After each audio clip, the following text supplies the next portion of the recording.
mandat, vous allez voir un Congo nouveau, un Congo fort, un Congo puissant et prospère, un Congo qui va parler de l'Afrique à travers le monde entier.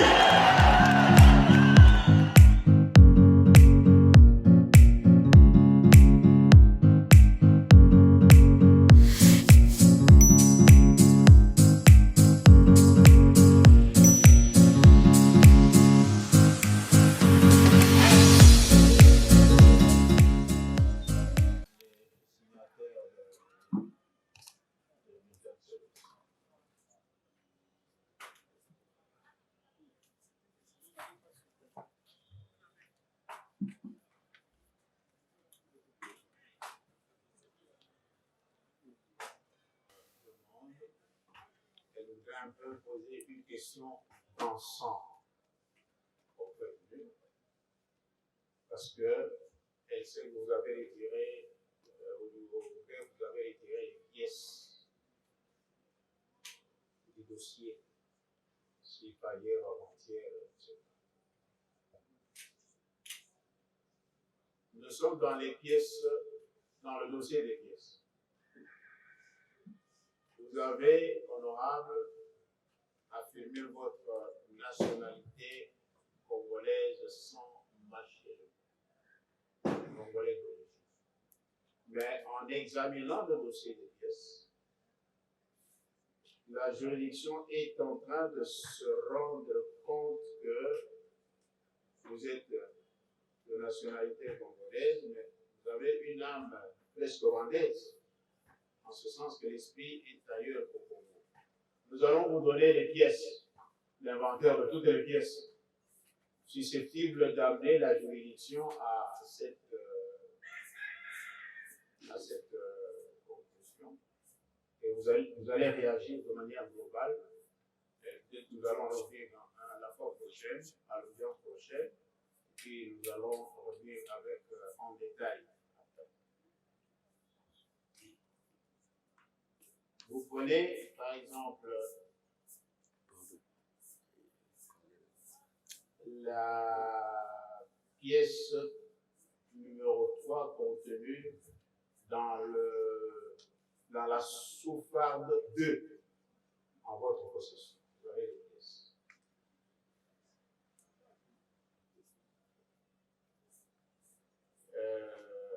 Cette pièce renseigne la participation du prévenu à une société microfinance rwandaise. Microfinance rwandaise. La pièce numéro 4 dans la même sous-farde. Lorsque vous exploitez vos minéraux, au lieu de faire l'expertise au pays, ce sont les minéraux sortis du sol congolais, mais vous faites appel à une expertise étrangère rwandaise. Donc, invoice, analyse, tout ça. Nous passons outre le résultat Covid.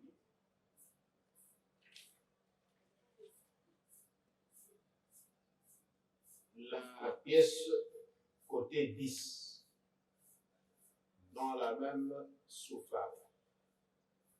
Dans les indices trouvés chez vous dans vos documents, on trouve la monnaie rwandaise, 11 pièces de 100 francs rwandais, alors qu'on n'a pas trouvé un seul franc congolais.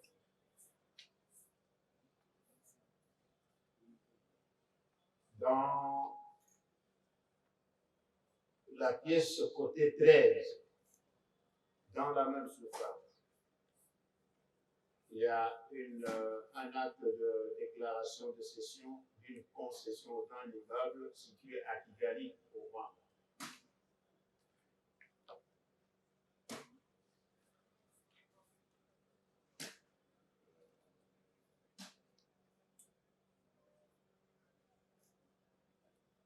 Réservation d'hôtel, pièce 17, dans la même soupape.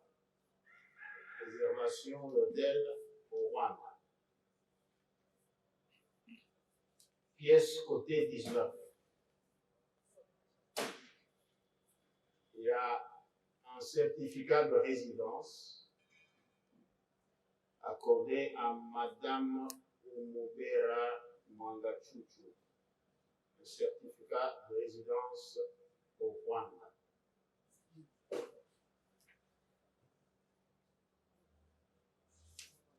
Nous allons dans la sous-farde numéro 3.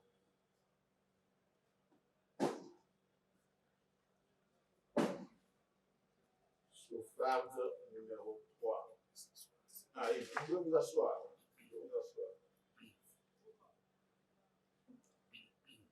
Les côtes 11 à 21.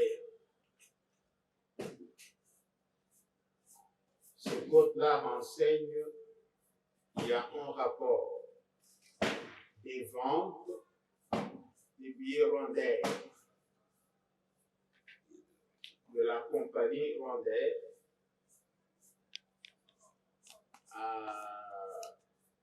rapport réalisé par Angélique Ouingabire, de nationalité rwandaise,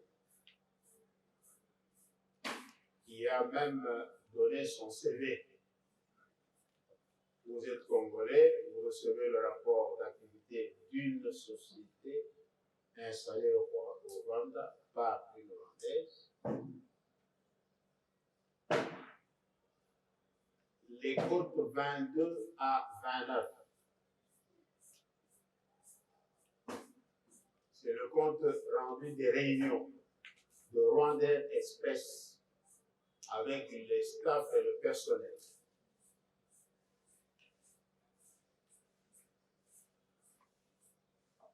Les côtes 32 à 44.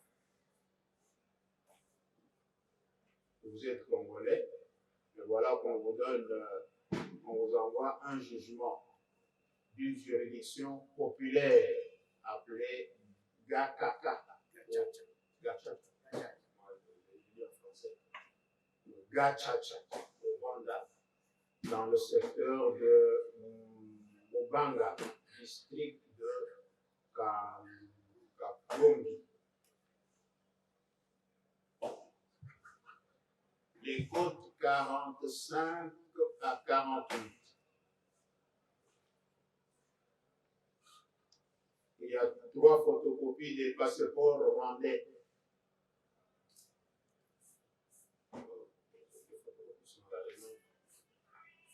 Ce sont les Rwandais, vous êtes congolais. Au nom des Rwandais, il y a Rohando, il y a mademoiselle Kalisiroa, il y a mademoiselle Ouangabire, celle qui a fait rapport des activités de Rwanda, se retrouve dans les effets d'un Congolais d'origine. Les côtes 56 à 65. Il y a un rapport sur le contrôle de gestion des stocks du camp des travaux d'Internet général TGI de Mugina, Muteko, Kigali au Rwanda. Les côtes 49 à 55. Encore un compte rendu des réunions de Rwanda Express avec le staff du personnel.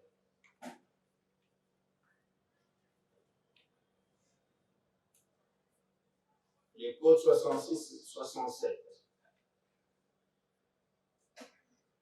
Une demande d'un passeport rwandais par mademoiselle Angélique Uingabire, au directeur général d'immigration du Rwanda. Document qu'on retrouve dans les affaires d'un Congolais d'origine. Code 68 à 70. Car le débit de construction d'une maison d'habitation à la commune de Remera, au centre de Kigali.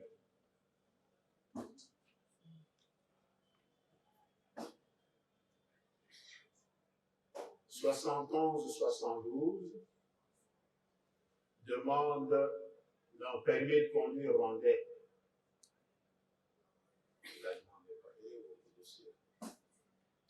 C'est une lettre adressée à la police de Kigali.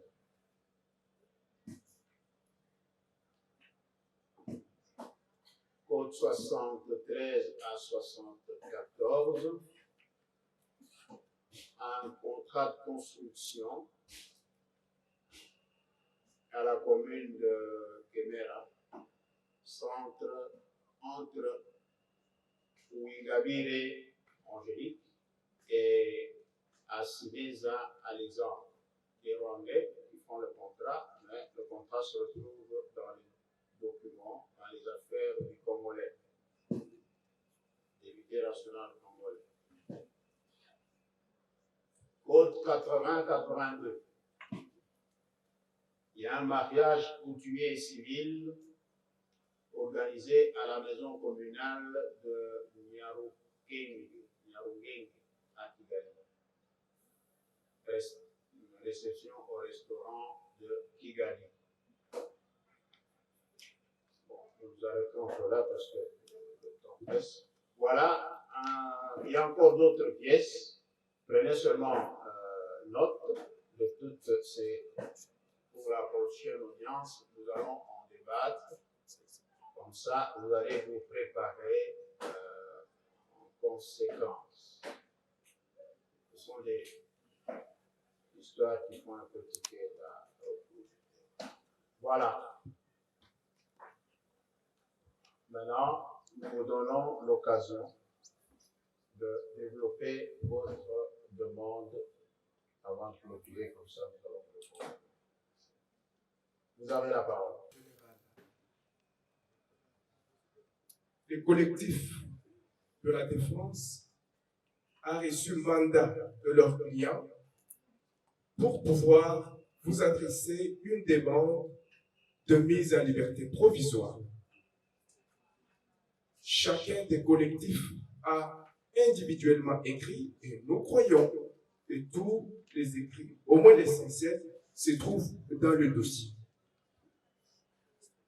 Le collectif a joint à leur demande toutes les pièces médicales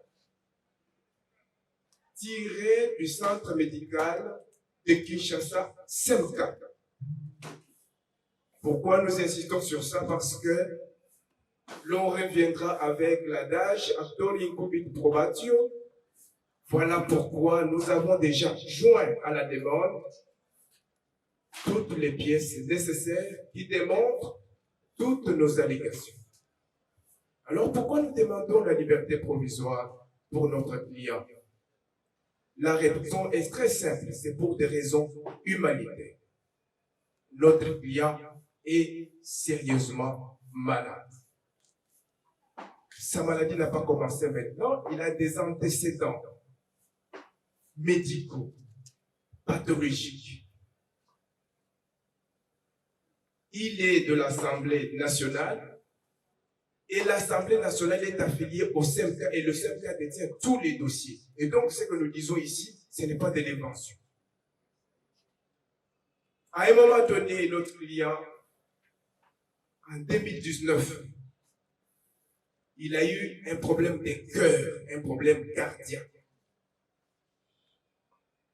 Ce problème a fait qu'il soit évacué par avion médicalisé. Il s'est retrouvé en Afrique du Sud dans un état d'inconscience totale. Merci au Seigneur parce que tout s'était quand même bien passé. Il a pu être en vie, comme vous le voyez par devant vous. Ce n'est pas tout. Notre client a eu encore un autre problème de douleur lombaire. Il a eu même l'opération chirurgicale au niveau de sa hanche. Toutes ces opérations, pour ne citer que ça, font que sa santé est totalement précaire. Et que, à cause de ces opérations, il devait de temps en temps aller voir des formations médicales spécialisées pour le suivi, le contrôle et le traitement. Vous avez, et vous allez le constater dans le dossier, qu'il avait un rendez-vous à l'hôpital Saint-Luc de Belgique. Il avait un rendez-vous en Afrique du Sud. Il avait un rendez-vous à l'hôpital de Dubaï, aux États-Unis d'Amérique, toujours pour le contrôle, le suivi. Malheureusement, le présent procès a fait qu'il soit mis à la disposition de la justice et que ce rendez-vous n'a pas été tenu. La conséquence, vous l'avez vu venir marchant lui-même aujourd'hui. Il a débuté. Aussi, la haute cour, même l'auditeur général doit être bien mieux informé. Le client a passé plus de 16 jours au dispensaire de la prison. Et j'ose croire que tous les rapports de sa santé, de son infirmerie, vous êtes déjà parvenus. Voilà pourquoi nous disons, nous jugeons nos semblables. C'est un cas humanitaire. Si nous voulons avoir la vérité, nous tous nous tenons à ce que la vérité puisse éclater dans cette affaire où notre client est présumé innocent jusqu'à la preuve du contraire. Mais il faudrait qu'il soit en vie. Mais il faudrait qu'il soit fort. Mais il faudrait qu'il soit moralement haut pour pouvoir, n'est-ce pas, faire éclater la vérité que tout le monde attend dans cette affaire. Voilà pourquoi cette vérité, vous n'allez pas la voir si le pire arrivait. Parce que sa santé dégénère, regresse chaque jour. Nous chutons en disant, nous allons être bien complétés, en disant que la Constitution de la République, l'article 17, dit que la liberté, c'est la règle, mais la détention, c'est une mesure exceptionnelle. Il est là, par devant vous, jour pour jour, depuis le 1er mars. Vous comptez mars, avril, nous sommes à la fin du mois de mai. Ça fait pratiquement 3 mois qu'il est incarcéré et que sa santé ne fait que regresser. Nous craignons le pire. Qu'il vous plaise de lui accorder la liberté. Parce que c'est quelqu'un de bien, quelqu'un connu. Sa fuite n'est pas à craindre, son identité n'est pas douteuse. C'est un député national. Il vous promet qu'il répondra à tout appel, à toute réquisition de la justice. Il est prêt à répondre à n'importe quelle condition que vous allez lui donner, tendant à garantir sa comparution par devant vous, Monsieur le Président. Il vous plaira de considérer que c'est un cas humanitaire, un problème de santé qui demande non seulement la prise en charge par des formations spécialisées, mais aussi un suivi régulier dans une situation acceptable. J'ai dit, Monsieur le Président, je pourrais être complété par mes distingués confrères. Merci, Monsieur le Président. Honorable membre de la composition, Monsieur l'organe de la loi, Mon confrère qui m'a précédé a déjà brossé son état de santé relatif aux opérations chirurgicales lourdes qu'il a pu subir en 2019, où il a été opéré à cœur ouvert, et laquelle opération requiert une rééducation. Donc, sa situation actuelle d'incarcération ne lui permet pas de poursuivre. Il a fait également des opérations de chirurgie relatives à l'arthroplastie pour le remplacement de toute sa hanche, parce qu'en dépit de tout ce qui a déjà été fait auparavant, et comme vous pouvez le voir dans les dossiers, nous avions produit en son temps dans votre dossier l'état de ses hanches actuellement, parce qu'il y a des faits et des choses qui ne peuvent pas être vues comme ça à l'œil nu.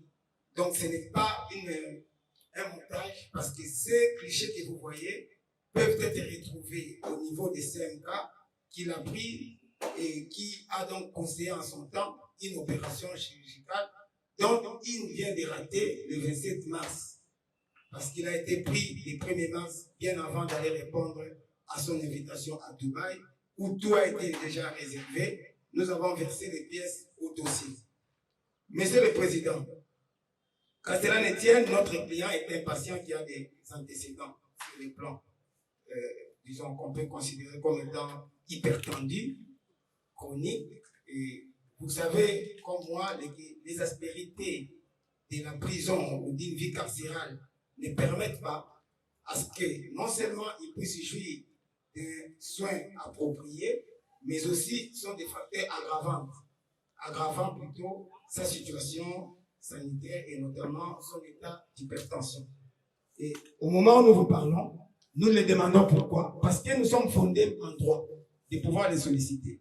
L'article 45, alinéa D du Code des procédures pénales, nous permet de pouvoir, alors que le prévenu est incarcéré, vous demander à vous, au guise de cour, qui êtes saisi de son cas, soit la main levée de la détention préventive, soit sa mise en liberté provisoire, ce que nous faisons bien entendu, et ajoutons à cela que nous sollicitons même dans les cas échéants, puisqu'il jouit encore de son innocence, qu'on puisse quand même être considéré toujours comme un être humain ayant droit aux soins.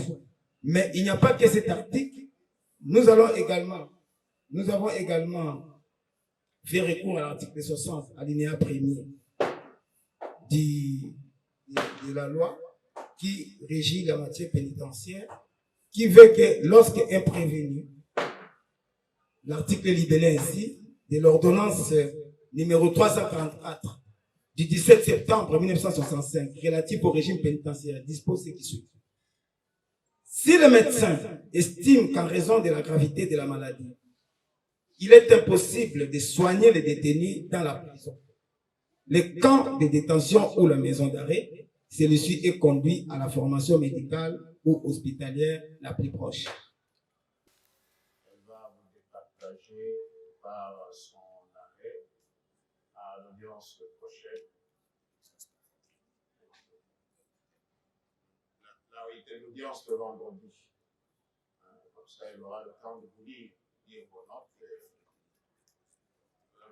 Déposer les notes le plus tôt possible pour que la haute cour puisse vous rencontrer et vous répondre de manière objective. Et quand la cause, l'incident ou la demande d'indemnité. Je crois que nous avons pratiquement dépassé le temps. Voilà la RDC qui veut parler. Claire, nous allons citer les noms des personnes dont nous avons trouvé que leur audition sera nécessaire. C'est plus facile de déposer les noms au greffe. Pour la haute cour, les signataires des bulletins de service-là, vous savez pourquoi nous disons cela. Hein? Parce que de déposer la liste au greffe, elle sera reçue. Ceci dit, nous terminons aujourd'hui, nous renvoyons contradictoirement à mardi le 30. Mardi 30 à 9h pour l'égalité. Aujourd'hui, la Haute Cour a remarqué que les avocats des prévenus sont arrivés avec un léger retard, c'est ainsi donc on commence à prendre le retard. Faites un effort pour que mardi prochain, que nous commencions à temps pour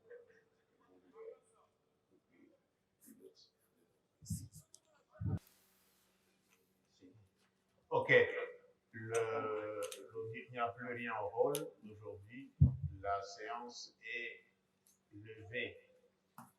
Autre militaire.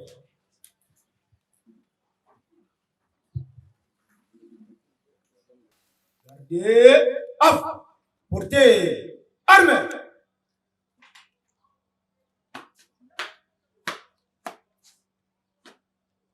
Monsieur le Président de l'ordre tour militaire, mon général, audience est suspendue. Arme au pied, repos.